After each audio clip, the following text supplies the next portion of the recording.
Doctor, मुझे मिलना है डॉक्टर साहब से। डॉक्टर साहब नहीं, डॉक्टर मैडम। मैडम? हाँ, लो आ गया। मैडम, आपका बहुत बहुत धन्यवाद जो आपने मेरी जान बचाई। बोलो, मैं गरीब होकर इसके बदले में आपको क्या दे सकूं? वचन चाहिए मुझे कि कभी ये नहीं कहोगे कि लड़कियां कुछ नहीं कर सकती। ये कैसा वचन है? रामलाल, अभी भी पहचाना नहीं? तुम्हारा बेटी आनंदी है ये। मेरी बेटी आनंदी? डॉक्टर? हाँ बापू, वही आनंदी जिसके बचपन में तूने चूल्हा और दूल्हा के अलावा कुछ नहीं सोचा था।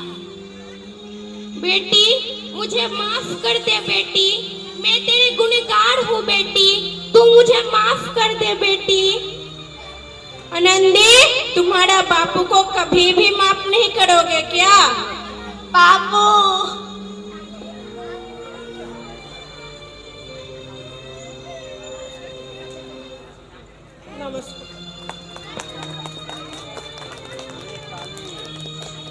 আপনারা দেখলেন এই ছোট ছোট মেয়েগুলো নিজেদের নাটক প্রদর্শন করলো। নাটকটা মূলত বাল্যবিবাহের ওপর। বাল্যবিবাহ একটা সামাজিক ব্যাধি।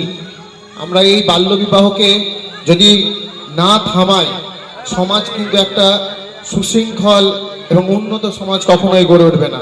কারণ বাল্যবিবাহ যদি হয় তো একটা সুস্থ সমাজ গড়ে তুলবেন এই জন্যই, কারণ হচ্ছে কি মেয়েরা বলা হয় যে মা যদি শিক্ষিত না হয় সন্তান কখনোই কিন্তু শিক্ষিত হবে না, কারণ মাই হচ্ছে পরিবারের প্রধান চালিকা শক্তি। তো আসুন আমরা বাল্য বিবাহ মুক্ত সমাজ গড়ি। ধন্যবাদ।